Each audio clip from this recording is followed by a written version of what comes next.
Well, good morning, everyone. Welcome to the Couples Academy Show. My name is Hassani, and you are joining me here today. It's been a couple days. I've been missing you guys. We've had a lot going on, but it's good to be back in the saddle again. We're talking today. I'm in a different location, but we're talking today. Can you be friends with your former affair partner? I think it's a very important topic that we need to dive into. Just a couple of days ago, we spoke about the importance of ending the affair and how to go about doing that. Okay, now that we have done that, okay, we've walked you through what that is and the importance of doing it the correct way because sometimes people are guilty of doing the right thing the wrong way. And because it's done the wrong way, it has a long term impact on the healing and restoration of the spouse and the two of you collectively as a couple. But if done and when done the right way, you're off to a good start. It's one of the most critical steps in the beginning of your recovery journey. But now, here's the deal. A lot of people do end it, but they make the mistake of not closing that door, sealing that window, and so they always leave a gap. They leave room, they leave space for a reentry. And so, for some reason, people think they have enough strength to be able to maintain contact or to maintain a relationship with the affair partner. And they don't realize the damage that they're doing. So that's what we're going to be talking about today. But before we continue, make sure you take the time to like, share, and subscribe. Let the world know that we are here because this is a good conversation that we need to dive into. Also, what I want to do, we've been talking about last chance weekends. And as you know, last chance weekend is coming up May 19th through the 21st. We already have couples that are registering. It's going to be great. And, it's been quite some time since I shared a testimonial with all of you. And so what we're going to do is hear from a previous couple who just went through our last chance weekend program. Let's hear what they had to say. Hey, I'm Aubrielle. And I'm Darnell. We're the Thompsons. And last chance weekend really was a huge eye opener for me and my husband. We faced a lot of challenges. We got pushed to our limit, and there was no quitting. There was no giving up. This experience really tore me down completely. Everything that I was hiding, about my past, it was just completely broken down and exposed. And I'm able to rebuild a new version of myself thanks to Couples Academy. And I want to recommend anybody to come to Last Chance Weekend. Do not let yourself doubt, not let you come here. Couples Academy is anything outside proof that any marriage can still work. We were on edge so many times, and just being involved and being around so many powerful people, it really gave us a new perspective on life and each other, a new level of gratitude and appreciation for each other. Couples Academy is where it's at.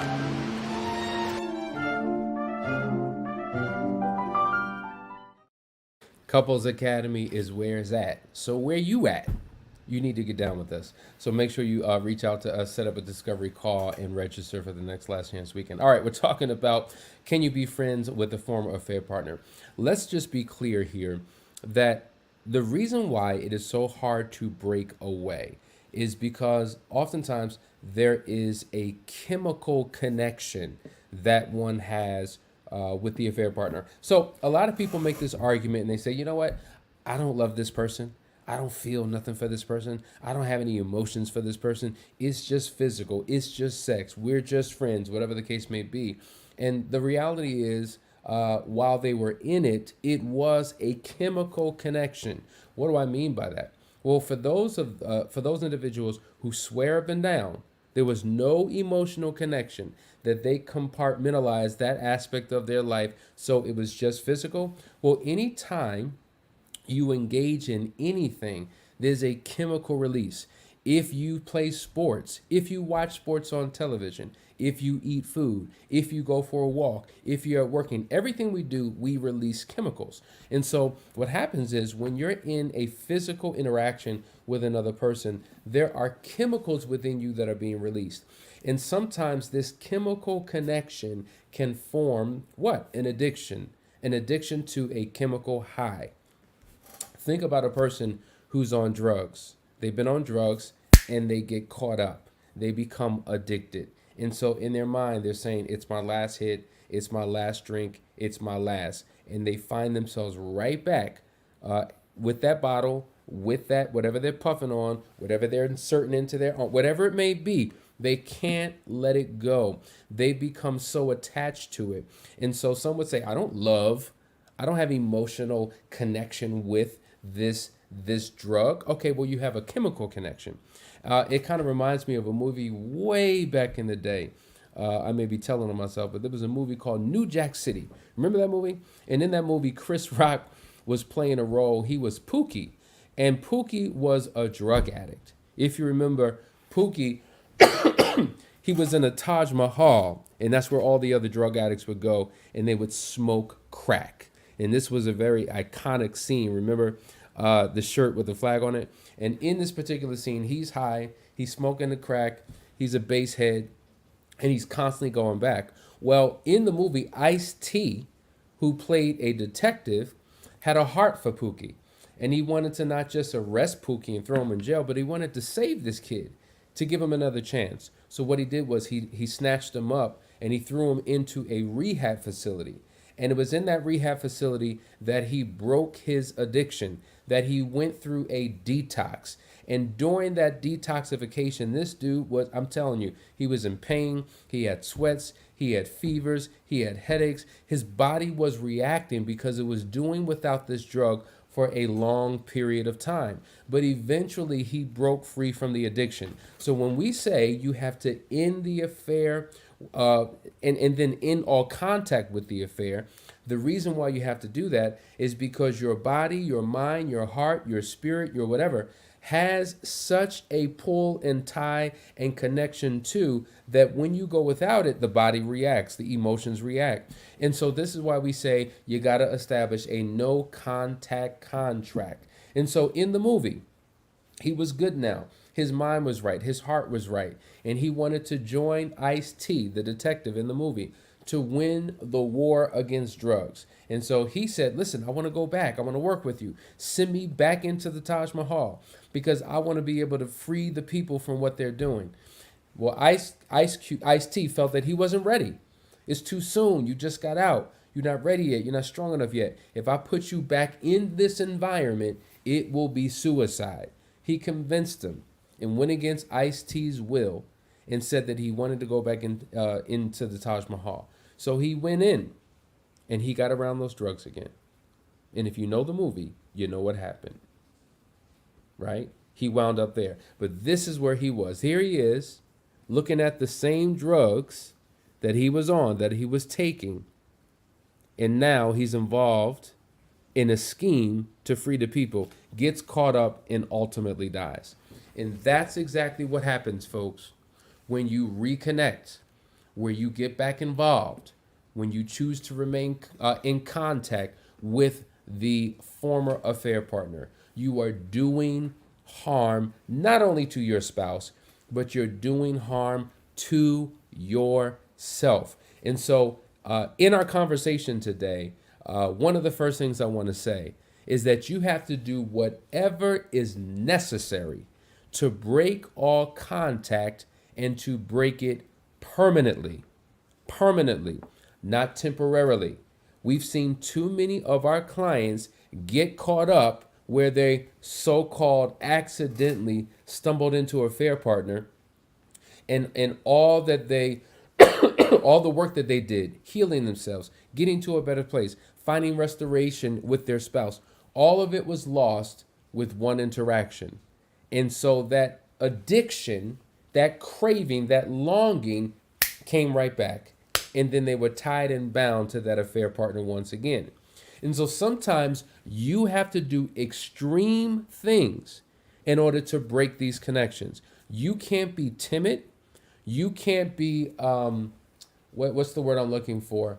You can't do the bare minimums if you really want to restore the marriage and save your life. You've got to be radical in your approach. You've got to be revolutionary. You've got to defy logic and reason and common sense sometimes in order to save yourself in your marriage. So we've seen people who have sold their homes and have moved out of state to other locations to get away from that affair partner because maybe that affair partner lived in the neighborhood or lived in the community. We've seen people quit their jobs or change locations or vocations. Why? Because they were they were in an affair with somebody from their job. We've seen people step away from certain friend and social groups because guess what? My affair partner, man, they were close friends of the family. We were on the same bowling team. We went to the same social settings. We came together as couples once a month. And so stepping away from not only the affair with that person, but the entire group, because that now became the new trigger. We've seen people do that. We've seen people in their participation in hobbies, in recreation and events, in organizations, people who've been a part of fraternities and sororities have completely left because the fraternity or the sorority may have been the cover, right? The alias that was used during the time of the affair. We've had people walk away from financial investments, okay? So there's literally no cost. There is no price that a person is not willing to pay in order to truly restore their relationship. Guys, we're talking about here what to do and how to do to permanently end these relationships. What we're going to do is go to a quick commercial break. And when we get back, we'll go into more strategy of what's necessary to bring healing and restoration to your marriage. Stay tuned.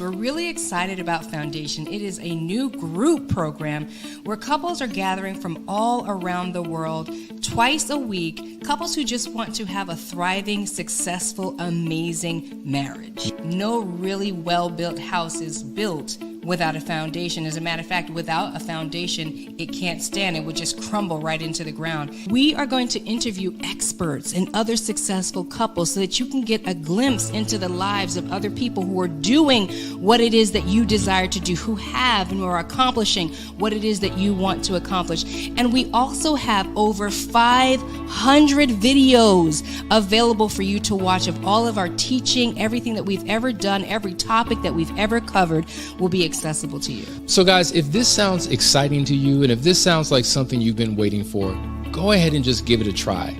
We're literally giving away a 15-day trial for $1. And then after that, it's simply $3 a day. And so is your marriage worth it?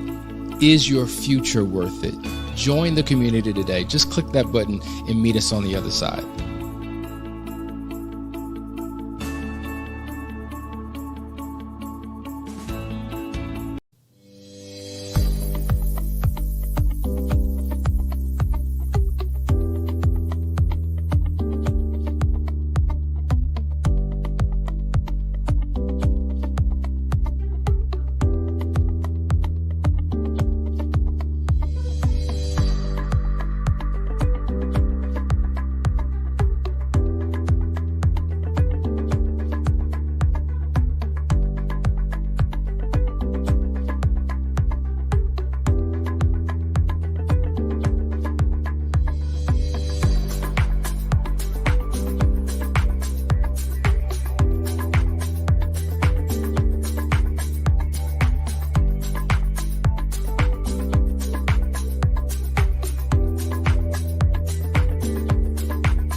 Hey guys, we're back. We're talking about the importance of ending the affair and how you should terminate all contact, period, with the affair partner and never go back. You can't be friends with the person that you helped to destroy your marriage with. It's just impossible.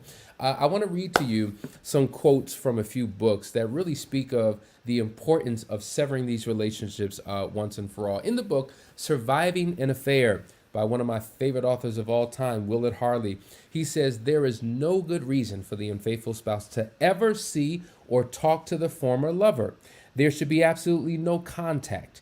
In spite of career sacrifices, friendships, and issues related to children's schooling, I recommend with all seriousness that there be a sudden and complete end to the affair. And I recommend extreme measures to ensure total separation for life from a former lover. Wow, what a powerful message. Then in another book, excellent book read, it's called Torn Asunder by Dave Carter. He says the partners separate physically, move to different locations, change jobs, and so on.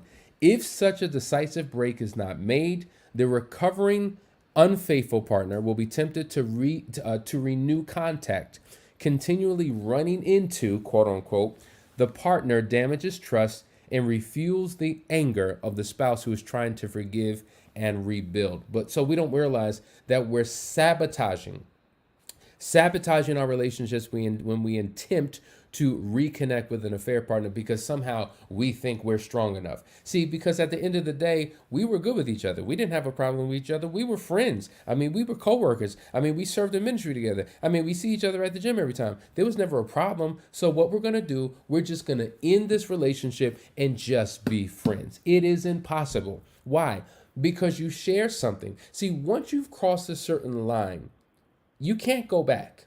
There's no unlearning. There's no unexperiencing what you've experienced. And so once a betrayal has occurred, it stains the relationship and you cannot go back. And why we attempt to go back, I do not understand. Maybe it's because either we're oblivious to our crazy, oblivious to the damage that we've caused, or we really are minimizing how emotionally connected we really are. And we're justifying these relationships because we're strong enough. Well, if you weren't strong enough to avoid it in the first place, what makes you think that you'll be strong enough to avoid the temptation that you will face when you reconnect? So ongoing contact makes it very easy for an affair to start again. We've seen this time and time again. And unfortunately, couples have gone through this type of pain, and it makes the recovery process that much more serious. And so it gets to a point where a spouse may want to completely tap out. Now, not only the damage that it does to you, not only does it weaken you, not only are you constantly faced with temptation every single opportunity, and your strength is tested and you fail again and again and again. And the more you fail, the more you feel justified in staying in this relationship because for whatever reason, it just feels right. See, that's the other thing about it. We allow feelings and emotions to blind us from the truth. We allow feelings and emotions to be the main driver of how we make life decisions. And so we get to a point where we're doing things that will literally destroy our family, destroy our future, destroy ourselves spiritually because of this high that we can't get rid of. And let's just be clear. I want to make this clear because it's easy for someone who's involved in an affair to assume that the person that they're having this amazing relationship with is who they are destined to be with. And they don't realize that oftentimes it's not the person, but it's the connection, it's the high, it's the thrill, it's the excitement, it's the newness, it's the fun, it's the removing myself from responsibilities in the everyday humdrum, boring life of managing a household and taking care.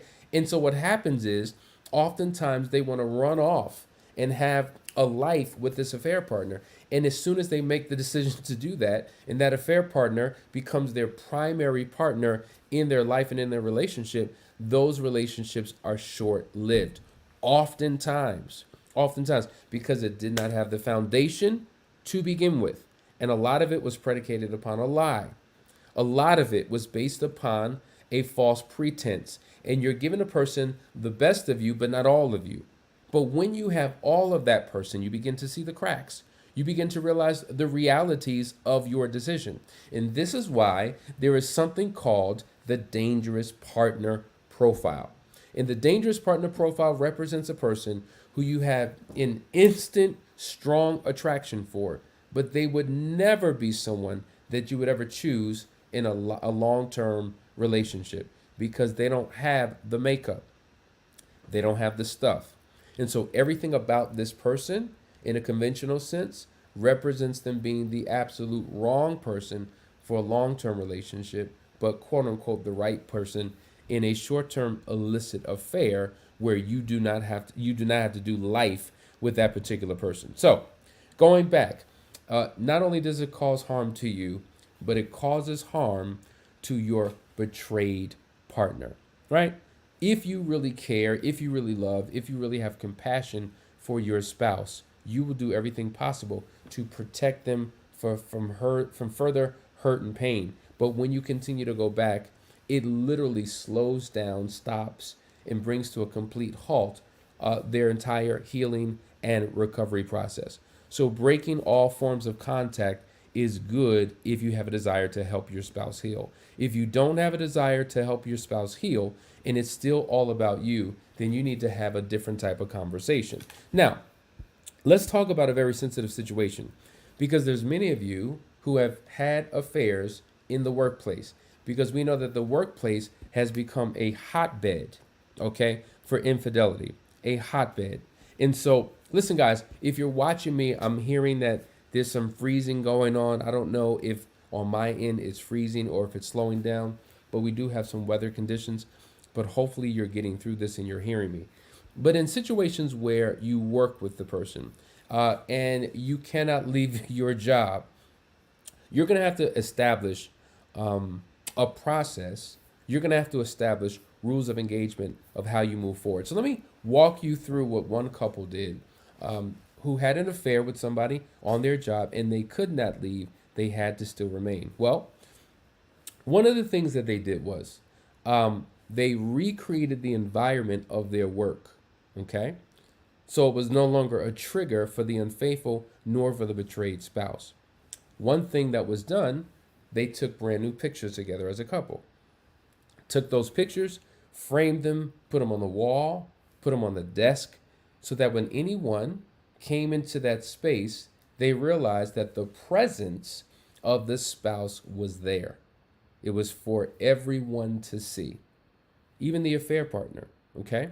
Also, the next thing they did was twice a week, they agreed that they would meet at the office and do lunch together, okay? So for a betrayed spouse, every time my partner goes to work, I'm triggered because I don't know what he's doing. I don't know where she's at. I don't know who she or he is engaging with. But they had an agreement that twice a week, the betrayed spouse would come to the office and they would do lunch together, or they would go away from the office together to do lunch and to have a meal. Okay? Then the former unfaithful partner made a commitment to show appropriate affection with the spouse in the work environment so that the entire environment knew that he was in love with his spouse. He was restoring the relationship with the spouse, and that was the primary focus of his attention, of his affection, because everything communicates. He wanted to communicate the right message to everyone else because people in the workplace knew about this affair. Another rule that they established is that the husband, the former unfaithful, would avoid all contact and interaction with the affair partner because they worked in the same building. They didn't work in the same office or department, but there were many opportunities where they would come together. Another thing that they did, they involved a supervisor in the process. What does that mean? Because certain people knew about the affair, he needed a system of accountability. So he welcomed his supervisor into his recovery process to be held as a person that he can go to, that can hold him accountable, that could check in on his behavior, that can talk with the spouse to make sure that he was on the up and up. So involving a community of support, creating an environment that's conducive, untriggering his work environment, and then welcoming his spouse into that space were the steps that they took in order to restore the relationship and to sever all contact with the affair partner. So there's a number of things that you can do. These things were done because they were in counseling. They were going through a process. So if you haven't made the decision to do that, I would encourage you, reach out to us. Let us see how we could be a support to you in your healing process. Guys, we're talking about how you can no longer be friends or have any contact with the affair partner. We love you guys. Hope you got something out of today's session. Tomorrow is Ask the Questions or Ask the Experts. So come with your questions and we'll dive a little bit deeper. Love you guys, and we will see you on tomorrow. Have a great weekend starting tomorrow.